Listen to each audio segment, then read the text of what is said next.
Who doesn't want high-definition TV? Nobody! That's why you bought that big TV in the first place, right?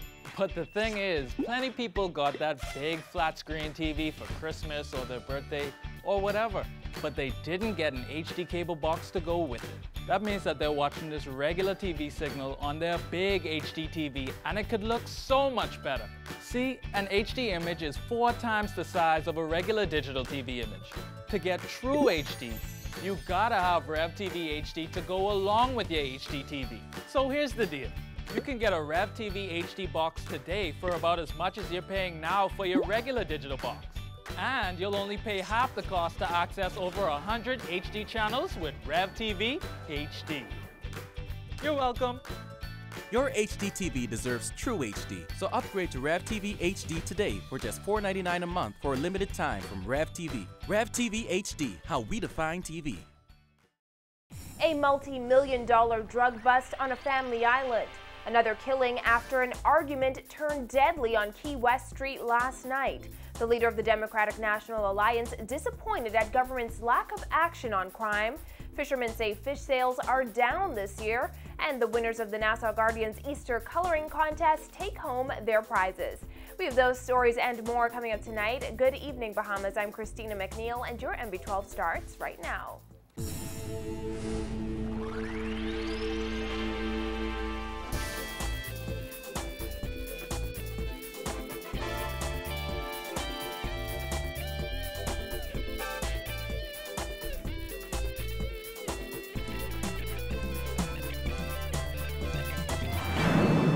Joining us.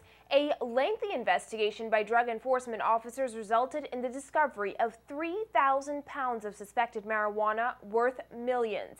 This is the 4th reported million-dollar drug find so far this month. Dana Smith reports.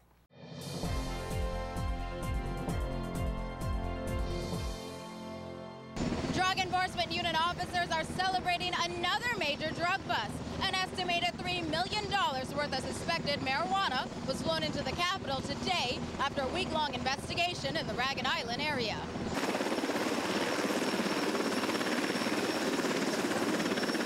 We're extremely pleased with the efforts of the members of the Drug Enforcement Unit, their resilience, their determination to get this kind of interdiction success done. Because of the sheer amount of the drugs, which filled some 88 bags, the load had to be brought in on 2 aircrafts, first by plane and second by helicopter. Butler said the bus was a collaborative effort between DEU officers, the Zuma Marine Support Unit, United States officials, as well as local boaters in the community. He said authorities visited a number of keys in the Exuma and Ragged Island chain where they found the packages. You are aware that when we talk about the Ragged Island chains and the Exuma chains, there are a number of remote keys within those chains, and they have been found in those areas. Police believe the drugs were imported into the country and kept in the remote keys for temporary storage before transportation to the capital and perhaps other places. Butler said this is a common trend among traffickers. No arrests have been made in connection with the find, but Butler said the lengthy operation has allowed officials to gather intelligence. He said authorities believe an organized group is responsible, and he's confident persons will be charged in the future. We don't have anyone in custody at the moment, and as I said, our week-long investigations have allowed us to speak to a number of persons, and they know who they are, and we will be speaking back to those persons, and we believe that we will have some persons charged perhaps in the near future as relates to this matter. We do have an idea who we're looking for based on our intelligence, and we're looking at a group, an organized group of persons.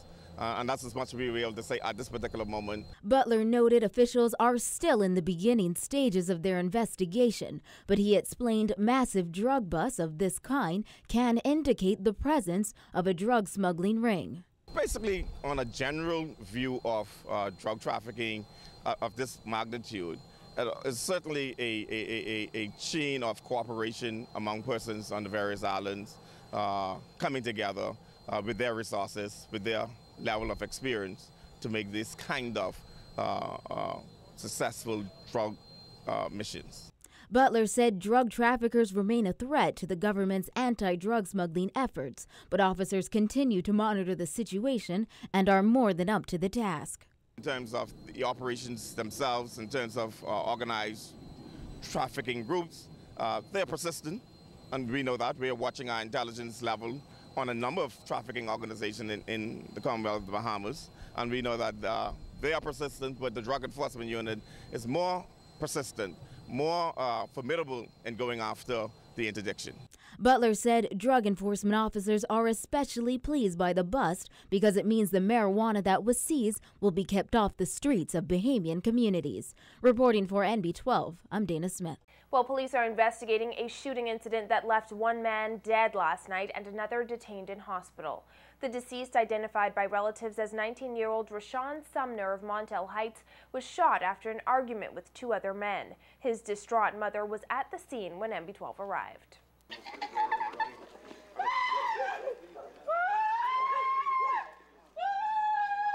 According to Superintendent Paul Roll, police received reports of gunshots being fired in the Key West Street area shortly after midnight.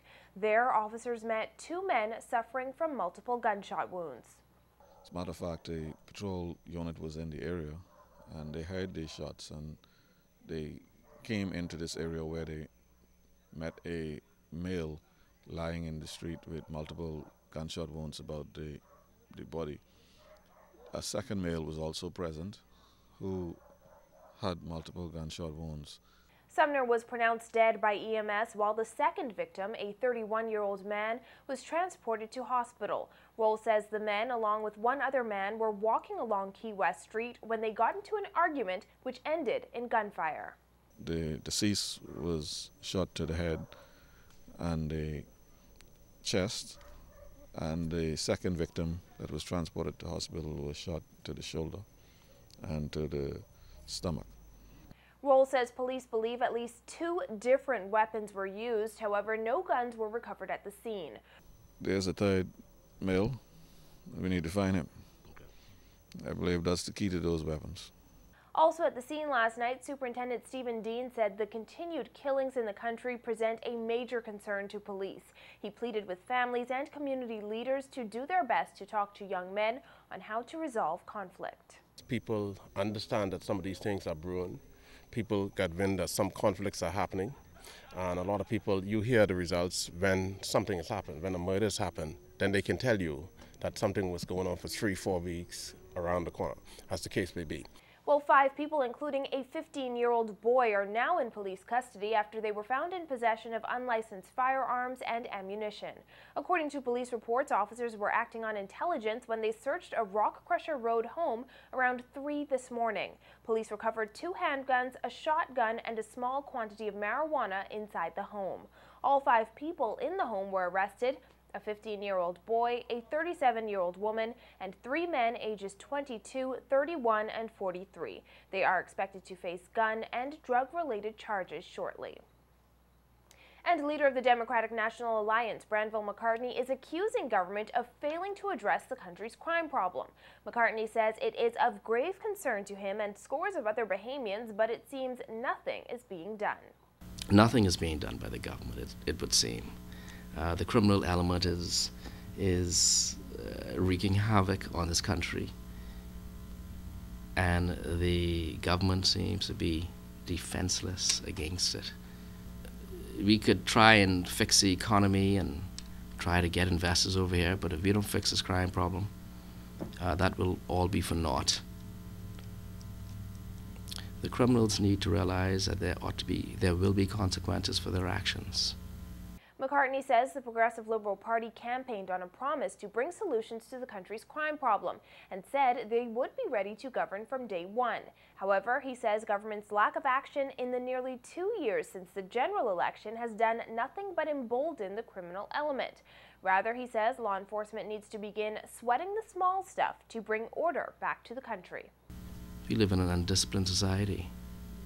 You have the jitney drivers running the red light every day, driving in front of you. You have persons speeding. You have persons parking in handicapped parking spots.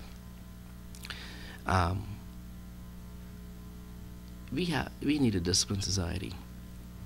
During the mid-year budget debate last month, the National Security Minister, Dr. Bernard Nottage, said the government spent large sums of money equipping police with the resources they need to fight crime.